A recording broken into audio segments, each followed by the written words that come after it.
Hi friends, welcome to Amrita IAS academy. నేను మీ economy Chandramouli sir. So మనం యూనియన్ బడ్జెట్ 2025-26 గురించి డిస్కస్ చేస్తున్నాం.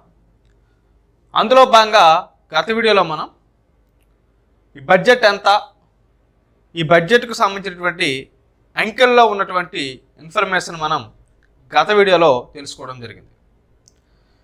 మరి ఈ వీడియోలో దానికి కంటిన్యూషన్గా భారతదేశాన్ని అభివృద్ధి చెందించడానికి, భారతదేశాన్ని అభివృద్ధి పదంలోకి ఉంచడానికి 4 అంశాలని ప్రధానంగా తీసుకున్నారు. ఈ 4 అంశాల్లో మొదటిది వ్యవసాయానికి ప్రాధాన్యత ఇచ్చారు. రెండవది ఎంఎస్ఎంఈలకు ప్రాధాన్యత ఇచ్చారు. మూడవది పెట్టుబడి ఇన్వెస్ట్మెంట్కి ప్రాధాన్యత ఇచ్చారు. అలాగే 4వ అంశం మనం తీసుకుంటే ఎగుమతులకు ప్రాధాన్యత అయితే ఇచ్చారు. సో ఇలా ఈ 4 అంశాల మీద ప్రధానంగా ఫోకస్ చేస్తూ, ఈ యంత్రాంగాలు ఏవైతే ఉంటాయో వాటి మీద ఫోకస్ చేస్తూ మరి భారతదేశాన్ని అభివృద్ధి పదంలోకి తీసుకువెళ్ళాలి అనేటటువంటి ఉద్దేశంతో ఈ 4 అంశాలకు ప్రధానమైన ప్రాధాన్యత ఇవ్వడం జరిగింది. సో ఇందులో ఒక్కొక్క అంశాన్ని ఇప్పుడు మనం తెలుసుకుందాం. సో ముందుగా మనం ఈ వ్యవసాయానికి సంబంధించి అభివృద్ధిలో మొదటి యంత్రాంగంగా వ్యవసాయాన్ని పేర్కొన్నారు. మరి దానికి సంబంధించినటువంటి కొన్ని హైలైట్ పాయింట్స్ అయితే చూద్దాం. ఎందుకంటే చాలామంది అభ్యర్థులు ఏపీఎస్సీ గ్రూప్ 2 ఎగ్జామ్ ప్రిపేర్ అవుతున్న నేపథ్యంలో మరి ఇది క్విక్ రివిజన్ కింద ఉపయోగపడుతుందని అడిగారు. కాబట్టి మరి ఈ అంశాలు మనం ఇక్కడ డిస్కస్ చేయడం జరుగుతుంది. సో ముందుగా మనం వ్యవసాయ రంగాన్ని తీసుకుంటే, సో వ్యవసాయంలో మొదట మనకు ఫోకస్ చేసేటువంటి అంశం ఏంటి సార్ అంటే, ప్రధానమంత్రి ధన్ ధాన్య కృషి యోజన.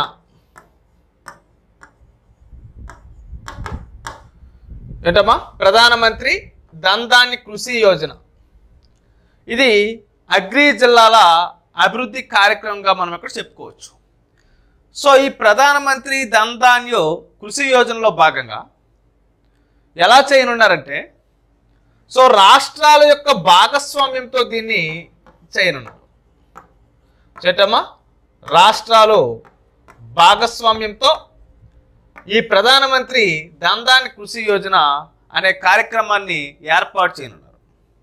మరి దేనికోసం అంటే, చాలామంది రైతులు ఉత్పాదకతని తక్కువ కలిగి ఉంటారు. అంటే వ్యవసాయ ఉత్పాదకతను తక్కువ కలిగి ఉంటారు. అంటే తక్కువ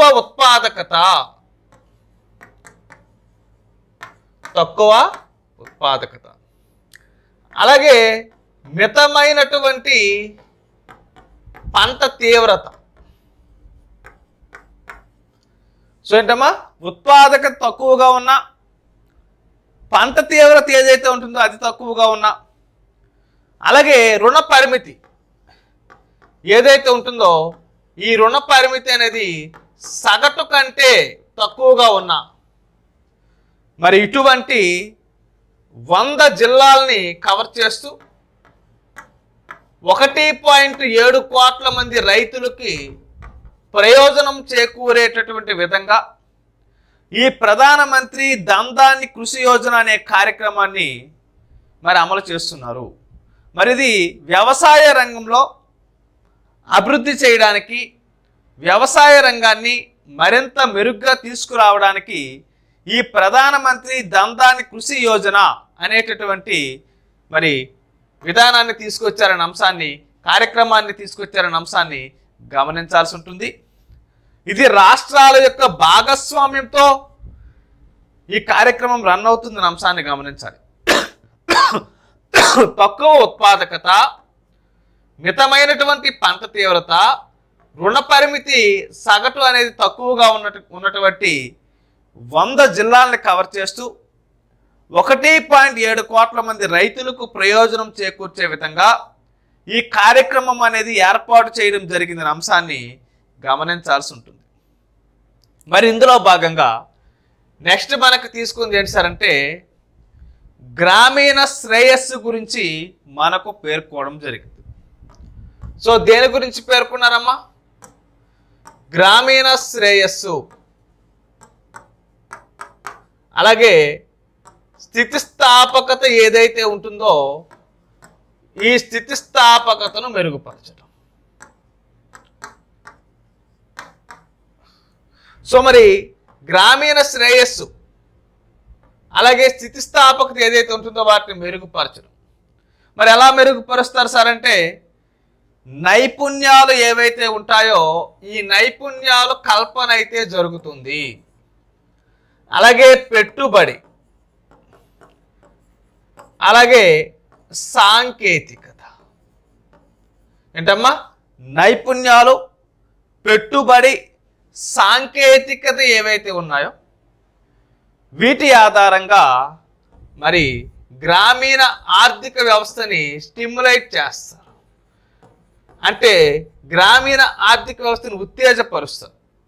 మరి ఇలా నైపుణ్యాలు, పెట్టుబడి, సాంకేతికత ఆధారంగా గ్రామీణ ఆర్థిక వ్యవస్థను ఉత్తేజపరుస్తూ మరి దీని ద్వారా గ్రామీణ ప్రాంతాల్లో ప్రధానంగా ఉండేటటువంటి వ్యవసాయం, ఈ వ్యవసాయంలో ఉండేటటువంటి ఉపాధి, ఆ ఉపాధిలో మనకి ఏం కనిపిస్తుంది? ప్రధానంగా లోటు కనిపిస్తూ ఉంది. కాబట్టి ఈ వ్యవసాయ రంగంలో ఉండేటటువంటి లోటును పరిష్కరించడానికి రాష్ట్రాల యొక్క భాగస్వామ్యంతో సమగ్ర విధానమైనటువంటి బహుళ రంగ కార్యక్రమాన్ని ప్రారంభిస్తూ ఉన్నారు. మరి ఇందులో భాగంగా స్టేజ్ 1, ఈ స్టేజ్ 1లో 100 అభివృద్ధి చెందుతున్న వ్యవసాయ జిల్లాలని కవర్ చేస్తారన్న అంశాన్ని గమనించాల్సి ఉంటుంది.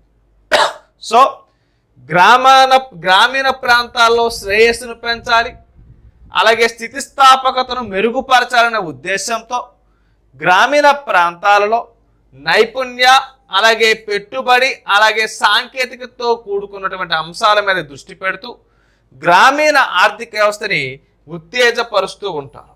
ఇలా గ్రామీణ ఆర్థిక వ్యవస్థను ఉత్తేజపరుస్తూ వ్యవసాయంలో ఉపాధి లోటును పరిష్కరించడానికి రాష్ట్రాలు ఏవైతే ఉంటాయో దేశంలో ఉన్నటువంటి రాష్ట్రాల యొక్క భాగస్వామ్యంతో మరి సమగ్ర బహుళ రంగ కార్యక్రమాన్ని ప్రారంభిస్తారనే అంశాన్ని గమనించాల్సి ఉంటుంది. ఇందులో భాగంగా స్టేజ్ 1లో గనక మనం తీసుకుంటే 100 అభివృద్ధి చెందుతున్నటువంటి వ్యవసాయ జిల్లాలని కవర్ చేయడం జరుగుతూ ఉందనే అంశాన్ని గమనించాల్సి ఉంటుంది.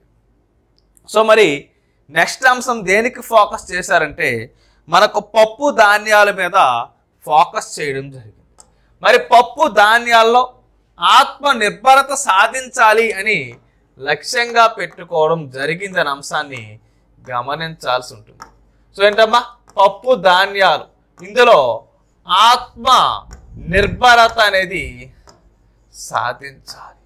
మరి ఏ పప్పు ధాన్యాలు అని ఇక్కడ మనం తీసుకుంటే ఇక్కడ మనకి తుర్రు పప్పు, అలాగే ఉదర్, అలాగే మసూర్. తుర్రు, ఉదర్, మసూర్ పప్పులు ఏవైతే ఉంటాయో ఈ పప్పుల్లో 6 సంవత్సరాల్లో మరి పప్పు ధాన్యాల్లో ఆత్మనిర్భరత మిషన్ను సాధించాలన్న ఉద్దేశంతో దీన్ని ప్రారంభించడం జరిగింది. సో పప్పు ధాన్యాల్లో ఆత్మనిర్భరత ఏ రకమైన పప్పులమ్మా? తుర్రు, ఉదర్, మసూర్ లాంటి పప్పులు ఏవైతే ఉంటాయో ఈ పప్పు ధాన్యాల్లో రాబోయేటటువంటి 6 సంవత్సరాల కాలంలో పప్పు ధాన్యాల్లో ఆత్మనిర్భరత సాధించేందుకు ఆత్మనిర్భరత మిషన్ని ప్రారంభిస్తారు రాబోయేటటువంటి 6 సంవత్సరాలు. ఇందులో భాగంగా రాబోయేటటువంటి 4 సంవత్సరాల్లో ఎవరైతే రైతులు ఉంటారో ఆ రైతుల వద్ద నుంచి పప్పు ధాన్యాలని నాఫెడ్, అలాగే NCCF ఇవి సేకరించడం జరుగుతుంది. సో నాఫెడ్, NCCF రాబోయేటటువంటి 4 సంవత్సరాల్లో రైతుల నుంచి ఈ పప్పు ధాన్యాలు సేకరిస్తారనే అంశాన్ని గమనించాల్సి ఉంటుంది. సో మరి వ్యవసాయ రంగాన్ని అభివృద్ధి చేయడం కోసం, ఈ పప్పు ధాన్యాల్లో ఆత్మనిర్భరత సాధించడం కోసం దీన్ని తీసుకుని వచ్చారనే అంశాన్ని గమనించాల్సి ఉంటుంది. మరి అలాగే ఇందులో బాగా మనం తీసుకుంటే కూరగాయలకు సంబంధించి మరి కూరగాయలు అలాగే పండ్లు, ఈ కూరగాయలు మరియు పండ్లు ఏవైతే ఉంటాయో వీటి యొక్క విస్తరణ కోసం ఒక సమగ్రమైనటువంటి కార్యక్రమాన్ని తీసుకుని వస్తూ ఉన్నారన్న అంశాన్ని గమనించాల్సి ఉంటుంది. మరి ఎవరైతే రైతులు ఉన్నారో ఈ రైతులు ఉత్పత్తి చేయడం కోసం అలాగే సరఫరా చేయడం కోసం అలాగే ప్రాసెసింగ్ చేయడం కోసం లాభదాయకమైనటువంటి ధరలు, ఈ లాభదాయకమైనటువంటి ధరలు ప్రోత్సహించడం కోసం రాష్ట్రాల భాగస్వామ్యంతో ఈ కార్యక్రమాన్ని ఏర్పాటు చేశారు. ఏంటి కార్యక్రమం? ఏవైతే కూరగాయలు మరియు పండ్లు ఉన్నాయో మరి దానికోసం ఒక కార్యక్రమాన్ని ప్రారంభించారు. ఈ కార్యక్రమం యొక్క ముఖ్యమైన ఉద్దేశం ఏంటంటే ఎవరైతే రైతులు ఉన్నారో ఆ రైతులకి ఉత్పత్తి అలాగే సరఫరా అలాగే ప్రాసెసింగ్ ఏవైతే ఉంటాయో మరి వాటిలో లాభదాయకమైనటువంటి ధరలు ప్రోత్సహించడానికి రాష్ట్రాల యొక్క భాగస్వామ్యంతో మరి ఈ కార్యక్రమాన్ని ప్రారంభించబడుతుందనే అంశాన్ని గమనించాల్సి ఉంటుంది. మరి దీంతో పాటు ఈ వ్యవసాయ రంగం ఏదైతే ఉంటుందో దీన్ని మరింత అభివృద్ధి చేయడం కోసం బీహార్ రాష్ట్రంలో మకానా బోర్డుని ఏర్పాటు చేస్తున్నారు. ఎక్కడమ్మా? ఏదైతే మనకు బీహార్ రాష్ట్రం ఉందో ఆ బీహార్ రాష్ట్రంలో మకానా బోర్డు, ఈ మకానా బోర్డుని ఏర్పాటు చేయనున్నారు. సో మరి మకానా, ఈ మకానాకు సంబంధించి ఉత్పత్తి, మకానాకు సంబంధించి ప్రాసెసింగ్, ఈ మకానాకు సంబంధించి వాల్యూ యాడెడ్, మకానాకు సంబంధించి మార్కెటింగ్, మరి వీటన్నిటిని కూడా మెరుగుపరచడానికి ఒక మకానా బోర్డు అనేది కావాలి. కాబట్టి ఇటువంటి మకానా బోర్డు ఏదైతే ఉంటుందో దాన్ని బీహార్ రాష్ట్రంలో ఏర్పాటు చేస్తూ ఉన్నట్టు మనకు 2025-26 బడ్జెట్లో భాగంగా పేర్కోవడం జరిగింది. మరి అలాగే నెక్స్ట్ మనకి ఏంటి సార్ అంటే ఇప్పటికే మనకున్నటువంటి సమస్యల్లో ఒక సమస్య ఆహార ధాన్యాల కొరత. మరి దీనికోసం మనం ఏం చేయాలి? అధిక దిగుబడినిచ్చేటటువంటి ఆహార ధాన్యాలు మనం సంపాదించుకోవాలి. ఆహార ధాన్యాలు సంబంధించినటువంటి అధిక దిగుబడినిచ్చేటువంటి విత్తనాలని మనం మెరుగుపరచాలి. మరి దానికోసం మనకి ఏం చేసేసారంటే నెక్స్ట్ మనకి అధిక దిగుబడినిచ్చేటటువంటి విత్తనాలు, మరి ఈ విత్తనాల మీద ఒక జాతీయ మిషన్ని ఏర్పాటు చేశారు. జాతీయ మిషన్. సో మరి అధిక దిగుబడినిచ్చేటువంటి విత్తనాల మీద జాతీయ మిషన్. సో ఫస్ట్ మనకి అధిక దిగుబడినిచ్చే విత్తనాలు కావాలంటే ఈ విత్తనాల కోసం మనకి ఏం కావాలమ్మా? పరిశోధన అనేది కావాలి. సో మరి పరిశోధన జరగాలి. ఈ పరిశోధన పర్యావరణ వ్యవస్థ ఏదైతే ఉంటుందో దాన్ని మనము బలోపేతం చేసినప్పుడు మనకి అధిక దిగుబడినిచ్చేటువంటి విత్తనాలు మనం సంపాదించుకోగలుగుతాం. అంటే ఇక్కడ పరిశోధనతో కూడుకున్నటువంటి వాతావరణం సృష్టించి అధిక దిగుబడినిచ్చేటటువంటి విత్తనాలు ఏవైతే ఉంటాయో ఈ విత్తనాలని మనం తీసుకోవాలి. మరి ఈ విత్తనాలని మనం తీసుకోవడం, సేకరించడం, వాటి యొక్క ప్రచారానికి సంబంధించి లక్ష్యంగా చేసుకొని 100 కంటే ఎక్కువ వాణిజ్యపరమైనటువంటి విత్తనాలు ఏవైతే ఉంటాయో వాటిని తయారు చేసేటటువంటి లక్ష్యంతో ఒక టార్గెట్ పెట్టుకొని మనము జాతీయ మిషన్ దేని మీద? అధిక దిగుబడినిచ్చే విత్తనాల మీద ఈ జాతీయ మిషన్ని ప్రారంభించడం జరిగిందనే అంశాన్ని గమనించాల్సి ఉంటుంది. మరి అలాగే మరి వ్యవసాయ రంగంలో వ్యవసాయ అనుబంధ రంగమైనటువంటి మరొక రంగం చేపలు. మరి ఈ మత్స్య సంపద ఏదైతే ఉంటుందో మరి దీనికి సంబంధించి కూడా ఈ మత్స్య సంపద ఆధారంగా కూడా వ్యవసాయ రంగాన్ని మరింత బలోపేతం చేయడం కోసం మన చుట్టుపక్కల ఉన్నటువంటి అండమాన్ అండ్ నికోబార్ దీవులు అలాగే లక్షద్వీపులు, ఈ అండమాన్ అండ్ నికోబార్ దీవుల మీద, లక్షద్వీపుల మీద ప్రత్యేకమైనటువంటి దృష్టిని కేంద్రీకరించి భారతదేశానికి సంబంధించినటువంటి ప్రత్యేక ఆర్థిక మండలి, అలాగే సముద్రాలు ఏవైతే ఉంటాయో ఆ సముద్రాల నుంచి మత్స్య సంపదను మనం తీసుకొని స్థిరమైనటువంటి సుస్థిరమైనటువంటి వినియోగం కోసం మరి ఒక ప్రభుత్వం ఒక చట్టాన్ని తీసుకుని రానుంది అనే అంశాన్ని మనం ఇక్కడ గమనించాల్సి ఉంటుంది. మరి అలాగే మత్స్య సంపద తర్వాత వ్యవసాయంలో మరొకటిగా తీసుకుంటే పత్తి ఉత్పాదకత. సో మరి పత్తి ఉత్పాదకత కోసము ఒక మిషన్ అయితే తీసుకుని రావడం జరిగింది. సో మనకు తెలుసు పత్తికి సంబంధించి మరి పొడుగు పత్తి అలాగే పొట్టి పత్తి అని రకరకాల పత్తి వంగడాలు మనకు కనిపిస్తూ ఉంటాయి.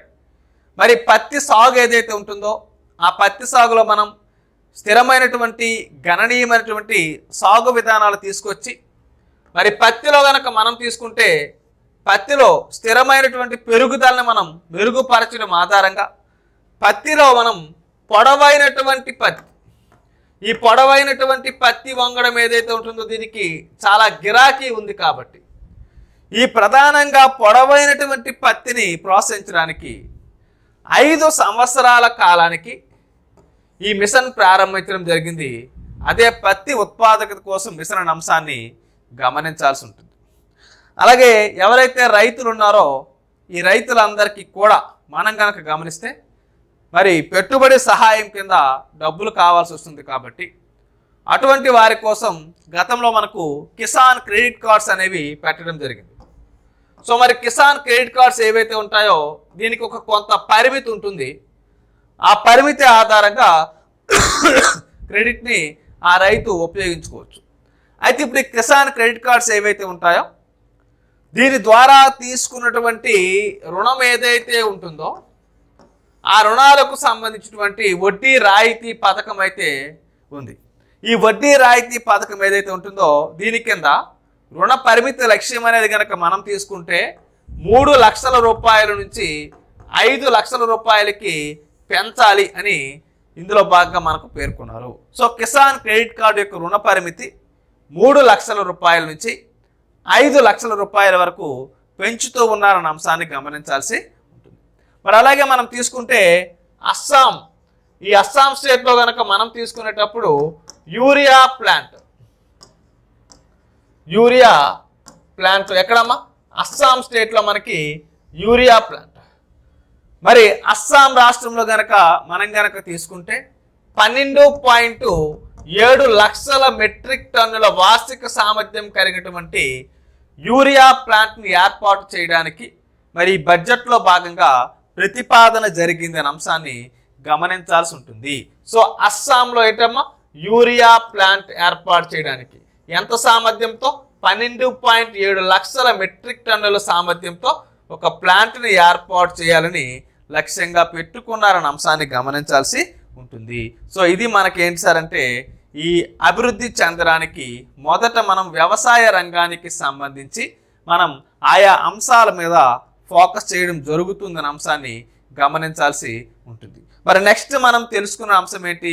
స్టార్టింగ్లో మనం చెప్పుకున్నాం ఎంఎస్ఎంఈలు.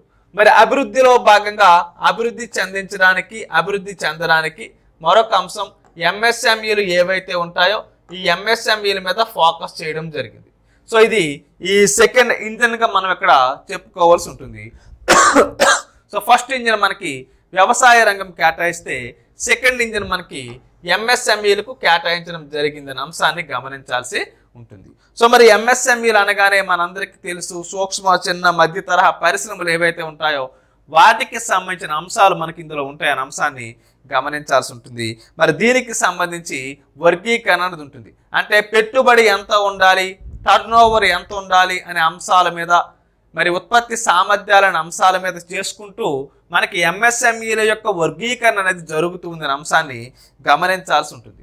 మరి ఇక్కడ ఈ ఎంఎస్ఎంఈల యొక్క వర్గీకరణ కనుక మనం తీసుకుంటే ఏదైతే పెట్టుబడి ఉందో మరి ఈ పెట్టుబడితో పాటు ఏదైతే టర్న్ ఓవర్ ఉందో మరి పెట్టుబడి టర్న్ ఓవర్ ఏవైతే ఉన్నాయో వీటికి సంబంధించి ఈ పెట్టుబడి టర్న్ ఓవర్కు సంబంధించి పరిమితులు వరుసగా 2.5 మరియు 2 రెట్లు 2.5 మరియు 2 రెట్లకు పెంచాలి అని లక్ష్యంగా పెట్టుకున్నారు. అంటే ఈ పెట్టుబడి అలాగే టర్న్ ఓవర్కు సంబంధించి ఎంఎస్ఎంఈలకు సంబంధించి ఎన్ని రెట్లు పెంచాలనుకున్నారు సార్ అంటే 2.5 రెట్లు అలాగే 2 రెట్లు పెంచాలని పేర్కోవడం జరిగింది అంశాన్ని గమనించాల్సి ఉంటుంది.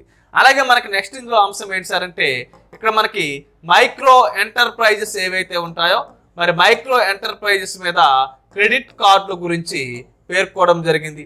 మరి మైక్రో ఎంటర్ప్రైజెస్ మీద క్రెడిట్ కార్డు మరి ఎవరైతే ఉద్యమ్ పోర్టల్లో రిజిస్టర్ అయి ఉన్నారో ఎక్కడమ్మా ఉద్యమ్ పోర్టల్, ఈ ఉద్యమ్ పోర్టల్లో ఎవరైతే రిజిస్టర్ అయి ఉన్నారో అటువంటి సూక్ష్మ సంస్థలకి 5 లక్షల పరిమితితో క్రెడిట్ కార్డుని ఇవ్వనున్నారు.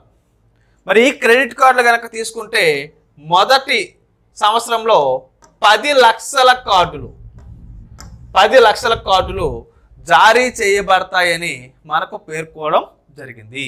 సో మైక్రో ఎంటర్ప్రైజెస్ ఎవరైతే ఉంటారో వారు ఉద్యమ్ పోర్టల్లో కనుక రిజిస్టర్ అయితే వారందరికీ కూడా 5 లక్షల పరిమితి వరకు క్రెడిట్ కార్డ్స్ అయితే ఇస్తారు.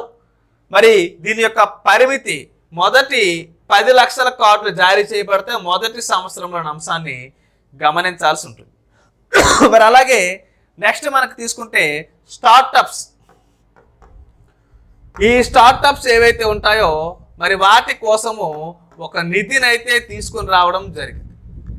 సో మరి స్టార్టప్లు ఏవైతే ఉంటాయో స్టార్టప్ల కోసం ఏం తీసుకొచ్చారో నిధి తీసుకొచ్చారు. మరి స్టార్టప్ల యొక్క నిధి 10,000 కోట్లతో మరి స్టార్టప్ల కోసం ఒక నిధిని ఏర్పాటు చేశారు. ఎవరైతే తొలిసారిగా వ్యవస్థాపకులుగా ఉన్నారో అటువంటి వారి కోసం కూడా ఒక పథకాన్ని అయితే తీసుకొని రావడం జరిగింది.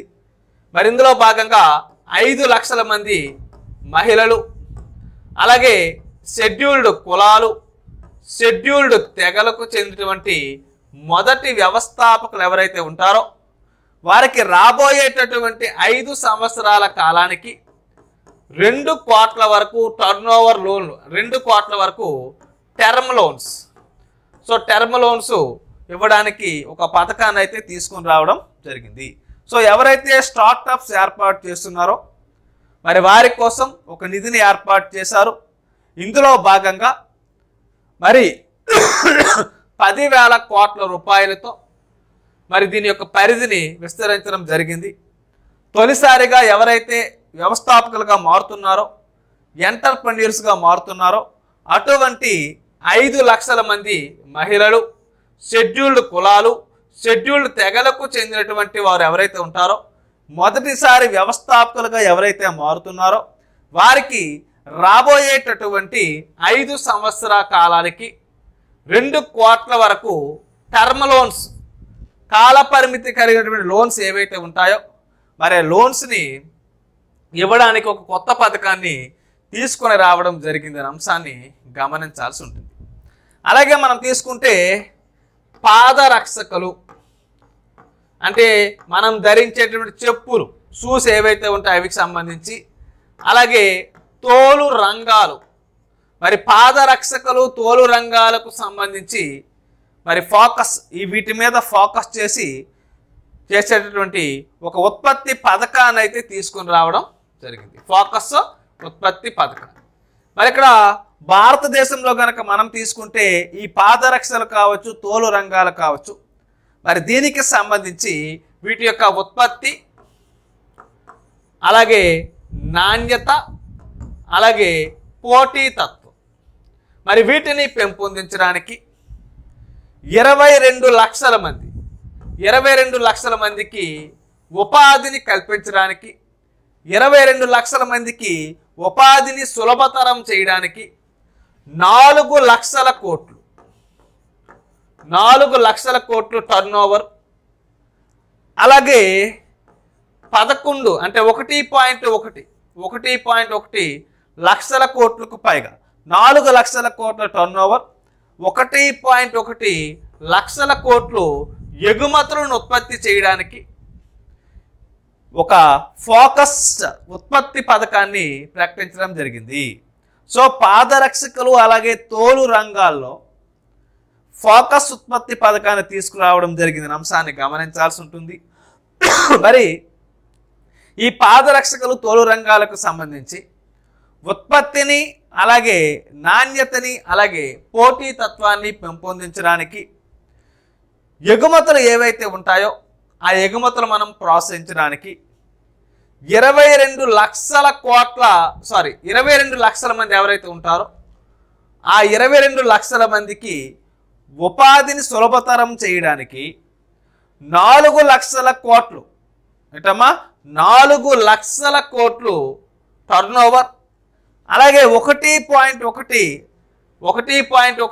లక్షల కోట్లకు పైగా ఎగుమతులు ఉత్పత్తి చేయడానికి ఫోకస్ ఉత్పత్తి పథకం అనే పథకాన్ని తీసుకుని రావడం జరిగింది. మరి అలాగే మనం తీసుకుంటే బొమ్మల రంగం. సో ఏవైతే బొమ్మల రంగం ఉందో ఈ బొమ్మల రంగం మీద చర్యలు అయితే తీసుకున్నారు.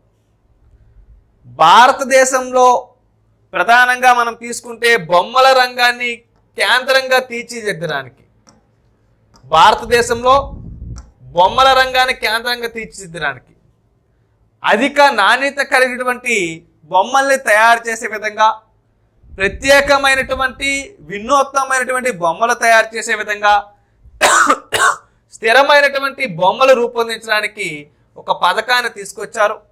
సో ఈ విధంగా బొమ్మల రంగాన్ని మరి అభివృద్ధి చేయడానికి చర్యలైతే తీసుకోవడానికి బడ్జెట్లో మరి ప్రయత్నాలు జరుగుతూ ఉన్నాయనే అంశాన్ని గమనించాల్సి ఉంటుంది. అలాగే నెక్స్ట్ మనకేంటి సార్ అంటే ఫుడ్ ప్రాసెసింగ్. మరి ఫుడ్ ప్రాసెసింగ్ ఏదైతే ఉంటుందో ఈ ఫుడ్ ప్రాసెసింగ్కి మద్దతు అనేది తెలపడం జరిగింది అనే అంశాన్ని గమనించాల్సి ఉంటుంది. మరి ఫుడ్ ప్రాసెసింగ్కి సంబంధించి బీహార్లో ఎక్కడమ్మా బీహార్లో national institute of food technology entrepreneurship and management national institute of food technology entrepreneurship and management దీన్ని ఏర్పాటు చేశారు. ఎక్కడ ఏర్పాటు చేశారు? బీహార్ రాష్ట్రంలో ఏర్పాటు చేశారు. మరి అలాగే ఏంటమ్మా ఫుడ్ ప్రాసెసింగ్, ఈ ఫుడ్ ప్రాసెసింగ్కి మద్దతును కల్పిస్తూ బీహార్లో national institute of food technology entrepreneurship and మరి మేనేజ్మెంట్ ఏర్పాటు చేశారు. మరి మనం నెక్స్ట్ తీసుకుంటే తయారీ రంగం. మనం గతంలో మేక్ ఇన్ ఇండియాని తీసుకున్నాం. సో ఈ తయారీ రంగం ఏదైతే ఉంటుందో ఈ తయారీ రంగాన్ని మరింత మెరుగ్గా చేయాలి, మేక్ ఇన్ ఇండియాని మరింత ముందుకు తీసుకెళ్ళాలి. మరి దీనికోసము మనం అనేక ప్రయత్నాలు అయితే ఈ బడ్జెట్లో భాగంగా తీసుకుని వచ్చాం.